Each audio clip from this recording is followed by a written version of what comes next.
Lyrical Ballads, paragraph number 13 onwards. What is meant by the word poet? ആണ് അടുത്ത question answer ആയിട്ട് വേർഡ്സ്വർത്തിൻ്റെ ഡെഫിനിഷനാണ് അല്ലെങ്കിൽ വേർഡ്സ്വർത്തിൻ്റെ കോൺസെപ്റ്റിലുള്ള idea ആണ് നമുക്ക് കിട്ടാൻ പോകുന്നത്. What is a poet? To whom does he address himself? All these are the questions. ഇങ്ങനെയുള്ള ക്വസ്റ്റ്യൻസിൻ്റെ ആൻസർ ആയിട്ടാണ് ഇതിൻ്റെ പോയറ്റിൻ്റെ ഒരു പർട്ടിക്കുലർ ഡെഫിനിഷൻ തരുന്നത്. What language is to be expected from him?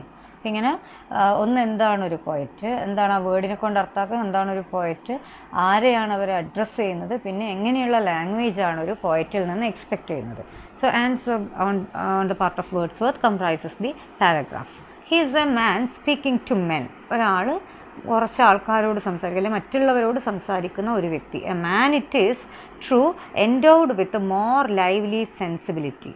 Okay, ശരിയാണ്. ഒരു സാധാരണ മനുഷ്യന് എന്തോ ഒരു കുറച്ചധികം സെൻസിബിലിറ്റി, ലൈവ്ലി ആയിട്ടുള്ള എന്തൂസിയാസ്റ്റിക് സെൻസിബിലിറ്റി ഉണ്ട്, മോർ എൻതൂസിയാസം ആൻഡ് ടെൻഡർനെസ്, ഇതൊക്കെയും ഉണ്ട്. Who has a greater knowledge of human nature. മറ്റുള്ളവരെക്കാൾ കൂടുതലായിട്ടും ഉള്ള, അതായത് മറ്റുള്ളവരെക്കാൾ കൂടുതൽ നോളജ്, ഹ്യൂമൻ നേച്ചറിനെ പറ്റി മറ്റുള്ളവരെക്കാൾ അധികം അറിവ്, എല്ലാ അറിവും അല്ല, മനുഷ്യനെ പറ്റിയിട്ട് കൂടുതൽ അറിവുള്ള ഒരാൾ എന്നൊക്കെയാണ്. And a more comprehensive soul. കൂടുതൽ മറ്റുള്ള ചുറ്റുപാടുകൾ മനസ്സിലാക്കാനും പറ്റുന്ന ഒരു കോംപ്രിഹെൻസീവ് സോളാണ്. Than are supposed to be common among mankind. അതായത് മനുഷ്യകുലം പൊതുവിലുള്ളതിനേക്കാളും അധികം ഒരു പോയറ്റിൽ ഈ സവിശേഷതകളെല്ലാം നമുക്ക് കാണാൻ പറ്റും. And a man pleased with his own passions and volitions, and who rejoices more than other men in the spirit of life than is in him. പിന്നെന്താണ്? സ്വന്തം പാഷൻ, അതായത് ലൈഫ് സ്പിരിറ്റ് മറ്റുള്ളവരെക്കാട്ടിലും ആസ്വദിക്കാൻ കഴിവുള്ളവരായിരിക്കും. പിന്നെ അതുപോലെ തന്നെ അതുകൊണ്ട് അതിൽ റിജോയ്സ് ചെയ്യാൻ അവർക്ക് പറ്റും. And delighting to contemplate similar volitions and passions as manifested in the goings on of the universe. അതായത് പ്രപഞ്ചം എങ്ങനെയാണോ മുന്നോട്ട് പോകുന്നത് അതിൽ കൂടുതൽ ഡിലൈറ്റഡ് ആണ്. അതിനെപ്പറ്റി ചിന്തിക്കാനും എഴുതാനും ഒക്കെയും ഇവർക്ക് കൂടുതൽ താല്പര്യം ഉണ്ടാവും. And habitually impelled to create them where he does not find them. ഇനി അങ്ങനെ ഒന്നും പ്രത്യേകിച്ചിട്ട് എഴുതാനുള്ള ഒന്നും കൺമുന്നിൽ കിട്ടുന്നില്ലെങ്കിൽ അത് ഊഹിച്ച് അല്ലെങ്കിൽ അത് ക്രിയേറ്റീവായി ചിന്തിച്ചുകൊണ്ട് വിഷ്വലൈസ് ചെയ്തുകൊണ്ട് എഴുതാനും പറ്റുന്നവരായിരിക്കണം ഒരു പോയറ്റ്. പിന്നെ എന്നിട്ടോ to these qualities he has added a disposition to be affected more than other men by absent things as if they were present. അപ്പോൾ അതുകൊണ്ട് തന്നെ എന്താണ്, ഈ ക്വാളിറ്റീസ് ഒക്കെ ഉള്ളത് കൂടാതെ ഒരു ആഡഡ് ഡിസ്പോസിഷൻ എങ്ങനെയാണ്? To be affected more than other men by the absent things as if they were present. അതായത് ഇപ്പോൾ യൂണിവേഴ്സലായിട്ടുള്ള കാര്യങ്ങളുടെ പ്രസൻസിൽ അവരെത്രമാത്രം മൂവ്ഡ് ആവും, അല്ലെ അതിനെത്രമാത്രം അതിൽ റിജോയ്സ്ഡ് ആവും എന്നുള്ളത് പോലെ തന്നെ ആബ്സെൻ്റ് ആയിട്ടുള്ള കാര്യങ്ങളിലും ഇതേ രീതിയിൽ അവർക്ക് എന്താണ്, അത് പ്രസൻ്റ് ആണെന്ന് അങ്ങനെ മാത്രമേ നമുക്ക് വിഷ്വൽ പിക്ചേഴ്സ് കൊണ്ടുവരാൻ പറ്റും. വിഷ്വലായിട്ട്, അതായത് നമ്മൾ ഇമാജിനേറ്റീവ് റൈറ്റിംഗ് എങ്ങനെയേ പറ്റുള്ളൂ. നമ്മൾ ഒന്ന് മുന്നിലുള്ളതിനെ വേണമെങ്കിൽ നോക്കി വർണ്ണിക്കാം, അല്ലെങ്കിൽ അത് ഉള്ളതായിട്ട് നമ്മുടെ മനസ്സിലെ ഭാവനക്കനുസരിച്ച് ചിന്തിക്കാം. അപ്പോൾ അതൊരു പോയറ്റിന് ഈ രീതിയിൽ ആബ്സെൻസിലും ഒരു പ്രസൻസ് കാണാനും പറ്റണം. an ability of conjuring up in himself passions which are far from being the same as those produced by real events. അതായത് ഒരു കോൺജറിങ് അപ്പാണ്, ആവാഹിച്ചെടുക്കലാണ് മറ്റുള്ള ഇല്ലാത്ത ഒന്നിനെ, പാഷൻസിനെ ഒക്കെ പ്രൊഡ്യൂസ് ചെയ്യാനും. പിന്നെ അതുപോലെ അത് എന്ത് ചെയ്യുവാണ്, റിയൽ ഇവൻസുമായിട്ട് ചിലപ്പോൾ ഒരു ബന്ധം ഉണ്ടാവില്ല, പക്ഷെ അതിനെ അത്രയും ഭംഗിയായിട്ട് ശരിക്കും മുന്നിൽ കാണുന്ന പോലെ എഴുതാൻ ഇവർക്ക് പറ്റും. Yet more nearly resemble the passions produced by real events എന്നാണ്. അതുകൊണ്ടാണ് അതിൻ്റെ ഭംഗി. അങ്ങനെയാണ് സങ്കല്പത്തിൽ എഴുതുന്നതിന്. അതായത് എക്സിസ്റ്റിംഗ് എക്സ്പീരിയൻസിനെ ക്രിയേറ്റ് ചെയ്യുമ്പോഴുള്ള അതേ രൂപവും ഇൻറ്റൻസിറ്റിയൊന്നും ആവണമെന്നില്ല, പക്ഷേ കുറേ അധികം സാമ്യം ഈ രീതിയിൽ എഴുതുന്നതിനും യാഥാർത്ഥ്യമായി കാണാൻ സാധിക്കും. അപ്പോൾ കുറേ സാമ്യങ്ങളുള്ള രീതിയിൽ അവനവൻ്റെ ഒരു സ്കില്ല് വെച്ചുകൊണ്ട് ഇവർക്കിത് ഈ രീതിയിൽ ആർട്ടിസ്റ്റിക് വർക്ക്സ്, റൈറ്റിങ്സ് ക്രിയേറ്റ് ചെയ്യണം. എസ്പെഷ്യലി പോയട്രിയുടെ കോണ്ടെക്സ്റ്റിലായിട്ട് പോയം ക്രിയേറ്റ് ചെയ്യാൻ പറ്റും എന്നാണ്. than anything which from the notions of their own minds merely other men are accustomed to feel in themselves. അതായത് സാധാരണക്കാർക്ക് റീക്രിയേറ്റ് ചെയ്യാൻ പറ്റുന്നതല്ല, അതിനേക്കാൾ എത്രയോ ഉയരത്തിലാണ് ഒരു പോയറ്റിന് ഈ രീതിയിൽ തന്നെയും സാധിക്കുന്നത്. അത് മുന്നിൽ കാണുന്ന ഇവൻറ്റ്സ് നമ്മളിപ്പം സംടൈംസ് ഇറ്റ് ഇസ് നമ്മളെല്ലാവരും കാണുന്ന കാര്യം കവി കാണുമ്പോൾ അത് വ്യത്യസ്തമാവുന്നതും എഴുതപ്പെടുന്നതും പോലെ ഇല്ലാത്ത ഒരു കാര്യം ഊഹിച്ചെടുക്കുമ്പോൾ പോലും അതിൽ ഒരു പ്രത്യേകത അല്ലെങ്കിൽ ആ നറേഷനിൽ വേറൊരു തരം ബ്യൂട്ടി കൊണ്ടുവരാൻ വേണ്ടി ഒരു പോയറ്റിന് സാധിക്കുന്നുണ്ട്. And from practice poet has acquired a greater readiness and power in expressing what he thinks and feels, and especially those thoughts and feelings which by his own choice or from the structure of his own mind arise in him without immediate external excitement. അതായത് ഒരു പ്രാക്ടീസിലൂടെ ഈ പറയുന്ന ഒരു ചിന്തിക്കുന്നതും feel ചെയ്യുന്നതും എഴുതാൻ പ്രത്യേക power ഒരു poet already acquire ചെയ്തിട്ടുണ്ടാവും. അപ്പോൾ അത് ഒന്നുകിൽ അയാളെ തന്നെ ചോയ്സ് ആയിട്ടോ അല്ലെങ്കിൽ അയാളെ സ്വന്തം മനസ്സിൻ്റെ സ്ട്രക്ചർ കൊണ്ടോ ഇത് എക്സ്പ്രസ്ഡ് ആവാം, രണ്ട് രീതിയിൽ.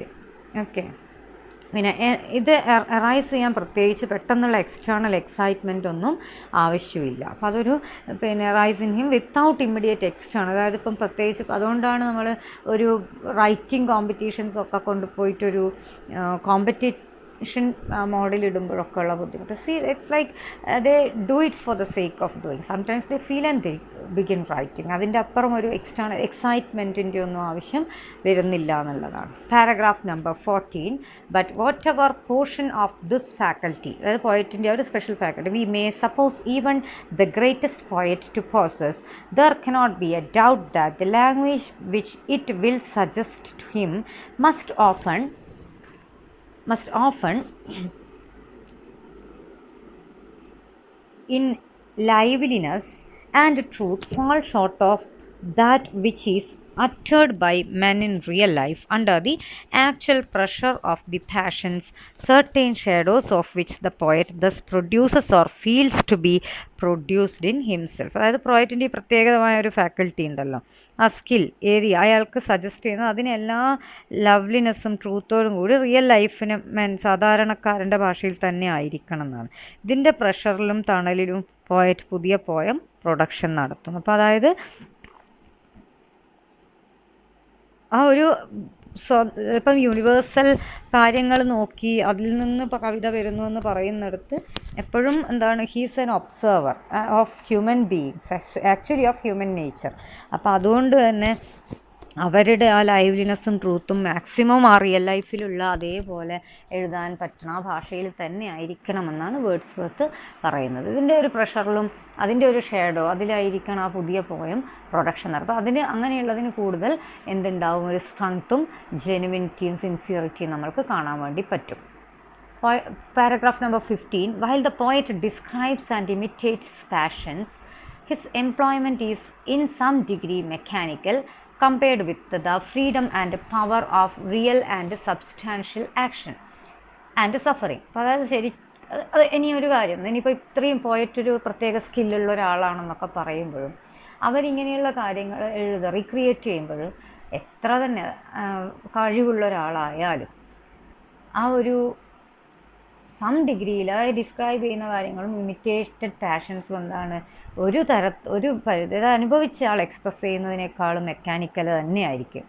എത്ര എക്സാൽറ്റഡ് ആയ പോയറ്റാണെങ്കിൽ അങ്ങനെയാണ്. സഫറിങ്സും ആക്ഷൻസ് പലപ്പോഴും റീക്രിയേറ്റഡ് ആകുമ്പോൾ ഇങ്ങനെയാണ്. അതെന്ന് പറഞ്ഞാൽ ഒരു ട്രൂത്താണ്, ഇറ്റ്സ് എ നാച്ചുറൽ ട്രൂത്ത്. അതായത് അനുഭവിച്ച ആൾ പറയുന്ന അതിൻ്റെ അത്ര സ്ട്രെങ്ത് എന്തായാലും വേറൊരാൾ പറയുമ്പോഴും എഴുതുമ്പോഴും കിട്ടണമെന്നില്ല. അപ്പോൾ അതൊരു ട്രൂത്ത് മാത്രമാണ്. അപ്പോൾ അതിൽ wish of the poet to bring his feelings near to those of the persons whose feelings he describes, bracket for short spaces of time, perhaps to let himself slip into the entire delusion and even confined and identify his own feelings with theirs, modify only language for the purpose of giving pleasure. അപ്പോൾ എത്ര കണ്ട് ശ്രമിച്ചാൽ തന്നെയും ആ near to that passion, ആ near to passion sometimes അത് achieve ചെയ്യാൻ പറ്റുമായിരിക്കും. അപ്പോൾ പക്ഷേ അതെന്താണെന്ന് പറഞ്ഞാൽ കമ്പാഷനേറ്റ് ആയി മാറും. അപ്പോൾ ആ ഒരു വേ ഓഫ് ലാംഗ്വേജ് മാത്രം അതിൽ മോഡിഫൈ ചെയ്യാം. അപ്പോൾ റിയൽ ഇവൻസിൻ്റെ ഡെപ്ത് ഒരു വേർഡ്ലി എക്സ്പ്രഷനും കിട്ടൂല എന്ന് വീണ്ടും വീണ്ടും പറയുക തന്നെയാണ് ചെയ്യുന്നത്. അപ്പോൾ only language for the purpose of giving pleasure. അതായത് അവരത് എക്സ്പ്രസ് ചെയ്യാൻ എത്ര ശ്രമിക്കുമ്പോഴും ചിലപ്പോൾ അവരുടെ ഫീലിങ്ങുമായിട്ട് അത്ര ഐഡൻറ്റിഫൈയിങ് വിത്ത് ദ സോറോസ് എന്നൊക്കെ പറയാം. അത്രയും ശ്രമിച്ചാൽ തന്നെയും ഒരിക്കലും ദ റിയൽ പേഴ്സൺസ് എക്സ്പീരിയൻസ് അത് വരണമെന്നില്ല. Then the principle of selection, അതാണ് ഇനി അടുത്തത്. അതായത് he will depend upon selection for removing what would otherwise be painful or disgusting in the passion. ഒരു സെലക്ഷൻ നടത്തണം. എന്തിനാണ്? Removing what would otherwise be painful or disgusting in passion. He will feel that there is no necessity to trick out or to elevate nature. നേച്ചറിനെ trick out ചെയ്യാൻ elevate ചെയ്യേണ്ട ആവശ്യമൊന്നുമില്ല. അപ്പോൾ അവിടെ and the more industriously he applies this principle of selection, the deeper will be his faith that no words which his fancy or imagination can suggest will be to be compared with those which are the emanations of reality and truth. അപ്പോൾ ഈ ഒരു more industriously ഇത് ചെയ്യും. He applies this principle of selection. Deeper will be his faith that no words which his fancy or imagination എന്നാണ് can suggest. അപ്പോൾ ഇതിൽ കൂടുതൽ ഇങ്ങനെ ചെയ്യുമ്പോഴുള്ളൊരു ഗുണം എന്ന് പറഞ്ഞാൽ ഒരു പരിധി വരെ അയാൾക്ക് അയാളുടെ ഫാൻസി ഇമാജിനേഷനൊക്കെ സജസ്റ്റ് ചെയ്യുന്നതിൽ ഒരുപാട് എന്താ പറയുക, ഈ സ്വന്തം ഫാൻസി ഇമാജിനേഷൻ സജസ്റ്റ് ചെയ്യുന്നതിനേക്കാളും എന്ത് ചെയ്താലും ബെറ്ററായിട്ട് ഈ ഒരു സെലക്ഷൻ, അതായത് കുറേയൊക്കെ വേണ്ടാത്ത അൺവോണ്ടഡ് ആയിട്ടുള്ള എക്സ്പ്രഷൻസൊക്കെ റിമൂവ് ചെയ്യാൻ ചിലപ്പോൾ സാധിക്കും. പക്ഷേ ഇനി എന്ത് തന്നെ വന്നാലും റിയാലിറ്റി ആൻഡ് ട്രൂത്ത്, അതായത് ആ റിയൽ ഇൻസിഡൻറ്റ് അത് അനുഭവിക്കുന്ന ഒരാളുടെ കാര്യം നിങ്ങൾ റീക്രിയേറ്റ് ചെയ്യുന്ന പോയട്രിയിൽ എഴുതുമ്പം അതിൻ്റെ ഡെപ്ത് അത് ഡിഫറെൻ്റ് തന്നെയാണ്. അതൊരു പടി താഴെ മാത്രമേ റിയൽ ആയിട്ടുള്ള എക്സ്പീരിയൻസിൽ നിന്ന് വരുള്ളൂ എന്നാണ്. Lyrical Ballads, paragraph number 16 onwards explanation. Also tells, it is impossible for the poet to produce upon all occasions language exquisitely fitted for the passion. So he should consider himself in the situation of a translator. Sometimes എപ്പോഴും എന്ത് ചെയ്യാൻ പറ്റില്ല, അതായത് ഒരു സിറ്റുവേഷന് fit ചെയ്യുന്ന രീതിയിൽ നമുക്ക് ആ ലാംഗ്വേജിനെ കൃത്യമായിട്ട് നമ്മൾക്ക് ആവശ്യമുള്ള രീതിയിൽ എടുക്കാൻ പറ്റണം എന്നില്ല. അപ്പം ആ സാഹചര്യങ്ങളിൽ അവരൊരു ട്രാൻസ്ലേറ്ററായിട്ട് അല്ലെങ്കിൽ ഒരു ട്രാൻസ്ലേറ്ററിനെ മാതിരി പെരുമാറണമെന്നാണ് പറയുന്നത്. It is the language of men who speak of what they do not understand, who talk of poetry as a matter of amusement and idle pleasure. അപ്പം അത് അങ്ങനെയാവുമ്പോഴെന്താണ്, it's a language of men who speak of what they do not understand. നമുക്ക് മനസ്സിലാക്കാൻ പ്രയാസമുള്ള കാര്യം പക്ഷേ സംസാരിക്കാൻ വേണം. Who talk of poetry as a matter of amusement and idle pleasure.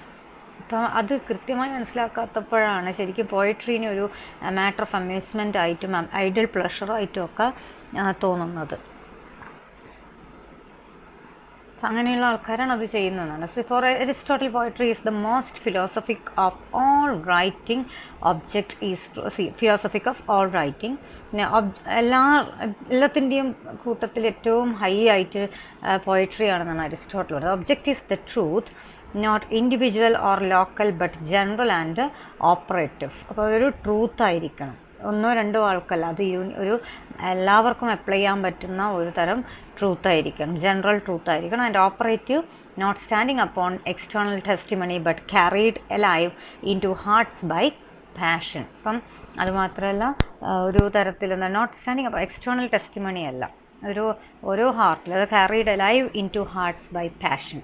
ഓരോ ആൾക്കാരിലും അതിൻ്റെ ഒരു പാഷൻ കൊണ്ടായിരിക്കണം, അല്ലാണ്ട് മറ്റുള്ള ടെസ്റ്റിമണി, എക്സ്റ്റേണൽ ടെസ്റ്റിമണി എന്ന് പറഞ്ഞു കഴിഞ്ഞാൽ നമ്മളൊരു കാര്യം മറ്റൊരാൾ സാധൂകരിക്കുകയാണ്. ഇവിടെ നമ്മൾക്ക് തന്നെ തോന്നണം ഇത് വായിക്കുമ്പോഴല്ലേ അതിലൂടെ കിട്ടുന്ന ഒരു കാര്യം ഇറ്റ് ഈസ് സംതിങ് ട്രൂത്ത് അല്ലെ ട്രൂത്ത്ഫുള്ളാണ് എന്ന് തോന്നുന്നു. For Wordsworth, poetry is the image of man and nature.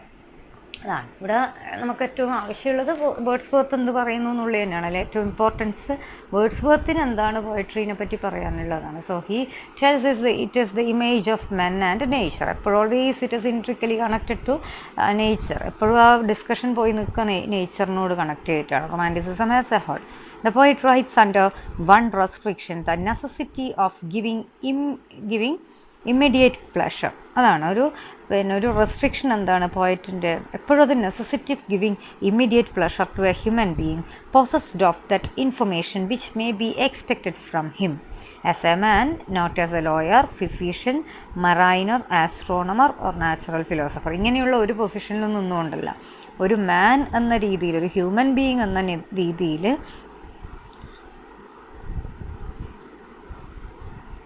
പിന്നെ എന്താണ് ഒരു ഇമ്മീഡിയറ്റ് പ്ലഷർ, അതായത് necessity of giving immediate pleasure to a human being ആണ്. അതാണ് അവരുടെ ഏറ്റവും വലിയ ഒരു തരത്തിൽ എന്താണ് പിന്നെ റൈറ്റ്സ് അണ്ടർ വൺ റെസ്ട്രിക്ഷൻ ആയിട്ടാണ് അത് കൊടുത്തേ പറ്റൂ. ഒരു ഇമ്മീഡിയറ്റ് ആയിട്ടുള്ള ഇഫക്റ്റായിട്ട് പ്ലഷർ കൊടുത്തേ പറ്റുള്ളൂ എന്നുള്ളതാണ് പറയുന്നത്. ഇപ്പം ആസ് എ ഹ്യൂമൻ ബീയിങ് അതാണ് ഏറ്റവും മെയിൻ എന്ന് പറഞ്ഞാൽ it's not as a very high professional positions like a lawyer, physician, ഇതൊക്കെ എന്ന് പറഞ്ഞു കഴിഞ്ഞാൽ നമ്മൾ അക്വയർ ചെയ്തെടുക്കുന്ന പഠിച്ചെടുക്കുന്ന കാര്യങ്ങളാണ്. അതങ്ങനെ ഓരോ ഏരിയയിലുള്ള സ്കിൽ. അത് ഇവിടെ അതൊന്നുമല്ല. As a man, human being എന്താണ് അവർക്ക് ഈ രീതിയിൽ ചെയ്യാൻ പറ്റുക. So the poet writes under one restriction only, namely the necessity of giving immediate pleasure to a human being possessed of that information which may be expected from him, not as a lawyer, a physician, a mariner, astronomer or natural philosopher, but as a man. അവിടെയാണ് അത് end ചെയ്യുന്നത്. ആ പാരഗ്രാഫിൻ്റെ main ആയിട്ടുള്ള കാര്യം അതാണ്. Paragraph number 17, this necessity of producing immediate pleasure as acknowledgement of the beauty of universe. ഇപ്പോൾ ഇതെന്താണ് ശരിക്കും ബ്യൂട്ടി ഓഫ് യൂണിവേഴ്സ് എന്നുള്ള ഒരു അക്നോളജ്മെൻറ്റ്. അതിനൊരിക്കലും പോയറ്റിൻ്റെ ആർട്ടിൻ്റെ ഒരു ഡിഗ്രഡേഷനായിട്ട് കാണേണ്ടതുമില്ല. അതായത് എന്താണ് ബ്യൂട്ടി ഓഫ് യൂണിവേഴ്സ്, അതിനെ അക്നോളജ് ചെയ്യുക എന്നുള്ളത്. അപ്പോൾ ആ അക്നോളജ്മെൻറ്റ് എന്തായിരിക്കും more sincere because not formal but indirect. ഒരിക്കലും അത് ഫോർമലൊന്നുമല്ല, അത് വളരെ സിൻസിയറായിട്ട് ചെയ്യുന്നതാണ്. നമ്മൾ നേരിട്ട് കാണുന്ന അല്ലെങ്കിൽ നമ്മുടെ മുന്നിൽ എപ്പോഴും ഉള്ള നേച്ചറിനെ, ആ യൂണിവേഴ്സൽ ബ്യൂട്ടി, അതിനെ കൃത്യമായിട്ട് നമ്മളെ വേർഡ്സിലേക്ക് വരുമ്പോൾ അത് സിൻസിയർ ആയിരിക്കും. It is a task light and easy to him who looks at the world in the spirit of love. ഇതൊരു വലിയ വളരെ ടഫ് ടാസ്ക് ഒന്നുമല്ല. അതൊരു വേൾഡിനെ ആ ഒരു with spirit of love and interest നോക്കുന്ന ഒരാൾക്ക് വളരെ ഈസി ആയിട്ടുള്ള ടാസ്ക്കാണ്. To be so genuine when he or she the poet describes this events. ഇപ്പം ഇങ്ങനെ അതിലേക്ക് ഇൻവോൾവ് ആയിരിക്കണം. Otherwise we may be just observing. അതാണ് സാധാരണ എല്ലാവരും ചെയ്യുക. അതായത് സാധാരണക്കാരിൽ നിന്ന് പോയറ്റ് വ്യത്യസ്തനാവുന്നത് ഈ ഒരു observation skill as well as this recreation or imaginative skill. അതാണല്ലോ. അപ്പം it is a homage paid to the native and naked dignity of man, to the grand elementary principle of pleasure by which he knows, feels, lives and moves. അപ്പോൾ അതാണ്. അപ്പോൾ it's a homage paid to the native and naked dignity of man and to the grand elementary principle of pleasure. അതായത് അവർ അറിയുകയും അനുഭവിക്കുകയും ജീവിക്കുകയും move ചെയ്യുകയും ഒക്കെ ചെയ്യുന്ന ഈ തരത്തിലുള്ള സാധാരണ ഒരു മനുഷ്യന്മാരുടെ ആ ഒരു നേക്കഡ് ഡിഗ്നിറ്റിയാണ്. അതായത് അതിനെ മറച്ചു പിടിച്ചുകൊണ്ടോ അതിനെ കോംപ്ലിക്കേറ്റ് ചെയ്തുകൊണ്ടോ നമ്മൾക്ക് ശരിക്കും പറഞ്ഞാൽ ഒന്നും നേടാനില്ല. അപ്പം അതൊരു ഗ്രാൻഡ് എലിമെൻ്ററി പ്രിൻസിപ്പിൾ ഓഫ് പ്ലഷറാണ്. ഇങ്ങനെ to be oneself without colouring yourself. അപ്പോൾ അതാണ് ഇവിടെയും നടക്കുന്നത്. To make yourself so sincere in your observation, in your recreation, in your thought, in your approach. ഇതൊക്കെയാണ് ഒരു പോയറ്റ് ചെയ്യേണ്ടത്. True to life and true to nature അത് തന്നെ പറയാം. We have no knowledge or general principles drawn from the contemplation of particular facts, but what has been built up by pleasure and exists in us by pleasure alone. അതാണ് we have no knowledge. General principles ഒന്നുമില്ല ഈ രീതിയിൽ എങ്ങനെയാണ് from the contemplation of particular facts. ഇങ്ങനെ ഒരു contemplation ഇങ്ങനെ ഒരുപാട് ഫാക്ട്സിനെ പറ്റി ചിന്തിച്ചതിനെ കൊണ്ട് എന്തൊക്കെയാണ് ഇങ്ങനെയുള്ളതിനെ പറ്റിയിട്ടോ അല്ലെങ്കിൽ what has been built up by pleasure and exist us in by pleasure ഇതിന് ഇങ്ങനെ ഒരു എന്താണ് ഈ പ്ലഷർ ഇങ്ങനെ കിട്ടിയിട്ട് കാര്യം, ഇതിനെപ്പറ്റി വലിയ സയൻറ്റിഫിക്കലി ഒന്നുമല്ല. നമ്മൾ പ്ലഷർ എന്ന് പറഞ്ഞാൽ പ്ലഷറാണ്, അത് എക്സിസ്റ്റ് ചെയ്യുന്നതും ആ രീതിയിലും. അത് പൊതുതത്വങ്ങളൊന്നും ഒരുപാട് ചിന്തിച്ചിട്ട് വസ്തുതകൾ അവലോകനം ചെയ്ത് പ്ലഷറിനെ പറ്റി പറയാനൊന്നുമില്ല. അപ്പോൾ അതാണ് പ്ലഷറിന് എന്താണോ നമുക്ക് കിട്ടുന്നത് അത് പ്ലഷർ, അത് തന്നെയായി നമ്മളിൽ നിലകൊള്ളുന്നു. അതിൽ വേറെ കോംപ്ലിക്കേഷൻസോ കൂടുതൽ ചിന്തിക്കേണ്ടതോ ആർഗ്യൂ ചെയ്യേണ്ടയോ അല്ലെങ്കിൽ ആവശ്യങ്ങളില്ല എന്നാണ്. The man of science, chemistry, man of science, chemist, mathematician, they too know this, feel this. പിന്നെ ഇതൊക്കെ എല്ലാവരും ഹ്യൂമൻ ബീയിങ്സ് ആയതിനു ശേഷമാണ് ഈ പറയുന്ന മറ്റുള്ള ഏരിയ ഓഫ് ഇൻട്രസ്റ്റ്, സ്പെസിഫിക്കേഷൻ ഇതൊക്കെ പോകുന്നത്, സ്പെഷ്യലൈസേഷൻ ആൻഡ് ഓൾ. ഇങ്ങനെ ഇപ്പോൾ അനാറ്റമിസ്റ്റ് നോളജ് പെയിൻഫുള്ളാണ് object, still he feels that his knowledge is pleasure. ഒരു അനാറ്റമിസ്റ്റിൻ്റെ നോളജ്, അതായത് ഒരു ബോഡി, ഒരു പാത്തോളജിസ്റ്റ്, അവർക്കൊക്കെ എന്താണ് ഒരു തരത്തിൽ നോളജ് ഭയങ്കര പെയിൻഫുള്ളാണ് പലപ്പോഴും. ഒബ്ജക്റ്റ് എന്ന് പറഞ്ഞാൽ he still but that knowledge is a pleasure for him, or he has no pleasure, he has no knowledge. അപ്പോൾ അവിടെ അയാൾക്ക് പ്ലഷർ പിന്നെ ഇല്ല എന്ന് പറഞ്ഞാൽ അവിടെ നോളജ് ഇല്ല എന്നാണ്. ആ നോളജ് ഉണ്ടെങ്കിൽ ആ നോളജിലൂടെ വരുന്നതും പ്ലഷറാണ്. അപ്പോൾ what then does the poet, ഈ പോയറ്റ് അപ്പം എന്ത് ചെയ്യുന്നു? He considers man and the objects that surround him as acting and reacting upon each other. It's a very famous definition. Considers man and the object that surrounds him as acting and reacting upon each other so as to produce an infinite complexity of pain and pleasure. തനിക്ക് ചുറ്റുമുള്ള ഓരോന്ന്, the man and objects, considers man and object, മറ്റുള്ള ആൾക്കാരെയും തനിക്ക് ചുറ്റുമുള്ള human ബീയിങ്സിനെയാലും മറ്റു ഒബ്ജക്ട്സിനെയാലും അത് എന്ത് ചെയ്യുവാണ്? അത് അങ്ങോട്ടും ഇങ്ങോട്ടും ആക്ട് ചെയ്യും, റിയാക്ട് ചെയ്യും ചെയ്യുന്നത് അങ്ങോട്ടും ഇങ്ങോട്ടും അപ്പോൺ ഈച്ച് അതറിനാണ്. So as to produce an infinite complexity of pain and pleasure. അതിലൂടെ എന്താണ് ഒരു വലിയ ഇൻഫിനിറ്റാണ് ആ കോംപ്ലക്സിറ്റി എന്ന്. അതിലൂടെ വലിയൊരു കോംപ്ലക്സിറ്റി തന്നെയാണ് നമുക്ക് മുന്നിൽ വരുന്നത്, ഒരു പോയിറ്റിൻ്റെ മുന്നിലെത്തുന്നത്. അതിലൂടെ പെയിനും പ്ലഷറും തമ്മിലുള്ള വേറൊരു മിക്സിങ്, അതിൻ്റെ വലിയൊരു ഇൻഫിനിറ്റ് മിക്സിങ് ആണ് അവർക്ക് കാണാൻ പറ്റുന്നതുമാണ്. He considers man in his own nature, his own ordinary life and contemplating this with a certain quantity of immediate knowledge with certain convictions, intuitions and deductions. അപ്പോൾ ഇത് എന്ന് പറഞ്ഞാൽ മറ്റുള്ളവരെ എങ്ങനെയാണ് കാണുന്നത്? In his own nature, in his own ordinary life, as contemplating this with certain quantity of immediate knowledge. ഒരു നമുക്കറിയാവുന്ന പെട്ടെന്ന് മനസ്സിലാവുന്ന രീതിയിലുള്ള ഒരു നോളജ് വെച്ചുകൊണ്ട് വായിച്ചെടുക്കുകയാണ്. With certain convictions, intuitions and deductions. അപ്പം അതുകൊണ്ട് കൺവിക്ഷൻസ് ഉണ്ടാവും, ഇൻറ്റ്യൂഷൻസ് ഉണ്ടാവും. ഒരു വായിച്ചെടുക്കും നമ്മൾ ഓരോരുത്തരുടെയും ഇൻറ്റർപ്രിട്ടേഷൻസ് ആണ്. അപ്പോൾ അതിലൊരാളുടെ ഇൻറ്റ്യൂഷൻ വരാം, ഡിഡക്ഷൻസ് വരാം. എങ്ങനെയാണ്? അതായത് നമ്മൾ പറഞ്ഞിട്ടുണ്ട് ഓൾറെഡി. ഇപ്പോൾ ഒരു ലാംഗ്വേജ് ഒരാൾ എക്സ്പീരിയൻസ് പറയുന്നത് നമ്മൾ ആർട്ടിലേക്ക് വരുമ്പോൾ sometimes we might may be cutting some part of it, sometimes may be adding some part. അപ്പോൾ അത് എന്തായാലും, പക്ഷേ അതൊരിക്കലും വെറുതെ ഒരു ഡെലിബറേറ്റ് കോംപ്ലക്സിറ്റി പ്രൊഡ്യൂസ് ചെയ്യാനല്ലെങ്കിൽ അത് ആർട്ടിൽ ആക്സെപ്റ്റബിൾ ആണ്. From this habit acquire the quality of intuitions. He considers him as looking upon this complex scene of ideas and sensations and finding everywhere objects that immediately excite in him sympathies, which from necessities of his nature are accompanied by an overbalance of enjoyment. ഇവിടെ ഈ terms എല്ലാം ഓർമ്മിക്കാം. Habit, ആ ഹാബിറ്റിൽ നിന്ന് എന്ത് ചെയ്യുവാണ്? ഒരു quality of intuitions കിട്ടും. പിന്നെ അതിന് കോംപ്ലക്സ് സീൻ ഓഫ് ഐഡിയാസ് എന്ന് വെച്ചാൽ look upon this complex scene of ideas, അതിലേന്നു ആ കോംപ്ലക്സ് സീൻ ഓഫ് ഐഡിയാസിൽ നിന്നും സെൻസേഷൻസിൽ നിന്നും അയാൾ എന്ത് ചെയ്യുവാണ്? എല്ലായിടത്തും ഒരു ഒബ്ജക്ട്സിനെ കാണാം. അതിൽ എന്താണ്? Immediately excite in him sympathies. അങ്ങനെയുള്ള എല്ലാം അയാളിൽ ഒരു തരം സിമ്പതി എവോക്ക് ചെയ്യും. Which from necessities of his nature are accompanied by over balance of enjoyment. അയാൾക്ക് ഓൾറെഡി ഒരു ആർട്ടിസ്റ്റ് ആണെങ്കിൽ അങ്ങനെ ചുറ്റിലുള്ള എന്തിനേയും അയാൾക്ക് സിമ്പതൈസ് ചെയ്യാനും അതിലൂടെ ഒരു ബാലൻസ്ഡ് ആയിട്ടുള്ള എൻജോയ്മെൻറ്റ്, ഓവർ ബാലൻസ് ഓഫ് എൻജോയ്മെൻറ്റും അയാൾക്ക് കിട്ടും. അപ്പോൾ മനുഷ്യനും ഒബ്ജക്റ്റും പരസ്പരം ആക്ട് ചെയ്ത് റിയാക്ട് ചെയ്തിട്ടുള്ള infinite complexity of painful pleasures ആണ് ആദ്യം പറഞ്ഞത്. ഇതിനെപ്പറ്റി കണ്ടംപ്ലേറ്റ് ചെയ്യുന്നു. ഒരു ഇമ്മീഡിയറ്റ് നോളജിൻ്റെ സഹായത്തോടെ അതിൽ കൺവിക്ഷൻസ്, ഇൻറ്റ്യൂഷൻസ്, ഡിഡക്ഷൻസ് എല്ലാം ഉണ്ടാവാം. അപ്പം അതിൽ ആ ഒരു ഹാബിറ്റ്സിൽ കൂടി എന്താണ്? ഇൻറ്റ്യൂഷൻസ് അക്വയർ ചെയ്യുന്നു. പിന്നെ സ്വയം ഈ കോംപ്ലക്സ് സീൻ ഓഫ് ഐഡിയാസും സെൻസേഷൻസും എല്ലായിടത്തും തന്നിൽ ഇമ്മീഡിയറ്റ് സിമ്പതീസ് ഉണ്ടാക്കുന്ന ഒബ്ജക്ട്സിനെ പോയിട്ട് കാണുന്നു. ഈ പറയുന്ന അതായത് ഈ സെൻസേഷനിൽ പിന്നെ എന്ത് ചെയ്യുവാണ്, ഇമ്മീഡിയറ്റ് സിമ്പതീസ് ഉണ്ടാക്കുന്ന ഒബ്ജക്ട്സിനെ പോയിട്ട് കാണുമ്പോൾ പ്ലഷർ പ്രൊഡ്യൂസ് ചെയ്യേണ്ട തൻ്റെ നെസസിറ്റിയിൽ വളരെ ഓവർ ബാലൻസ്ഡ് എൻജോയ്മെൻറ്റ് അത് പോയറ്റിന് നൽകുന്നു. അവൈൽ ചെയ്യാൻ പറ്റുന്നത് പോയറ്റിന് അവൈൽ ചെയ്യാൻ പറ്റുന്നത് കൊണ്ടാണ്. അപ്പോൾ അതായത് ഇതിന് അതായത് നമ്മൾക്ക് അവൈലബിൾ ആയിട്ടുള്ള എന്തും പുറത്ത് കാണുന്ന 7 കാഴ്ചകളും മനുഷ്യന്മാരും അവരുടെ അല്ലെങ്കിൽ ഒബ്ജക്ട്സും അവർ ജീവിക്കുന്ന സാഹചര്യങ്ങൾ എല്ലാവർക്കും അവൈലബിൾ ആണ്. പക്ഷേ എല്ലാവരും പോയംസ് എഴുതുന്നില്ല. അവിടെയാണ് ഈ പറയുന്ന ഓരോന്നും സെൻസേഷൻസ് ആയാലും അല്ലെങ്കിൽ കൺവിക്ഷൻസ്, ഇൻറ്റ്യൂഷൻസ്, ഡിഡക്ഷൻസ് ഇങ്ങനെയുള്ള കാര്യങ്ങളും അതിൻ്റെ ഒരു mixing in a very balanced manner, ഇതൊക്കെ ഒരു പോയറ്റിൻ്റെ ലൈഫിൽ അല്ലെങ്കിൽ പോയറ്റിൻ്റെ കാര്യത്തിൽ കൂടുതൽ ഇമ്പോർട്ടൻസ് വരുന്നത് ഈ റീസൺസ് കൊണ്ടാണ് ഓർമ്മിക്കുക. So that's all with paragraph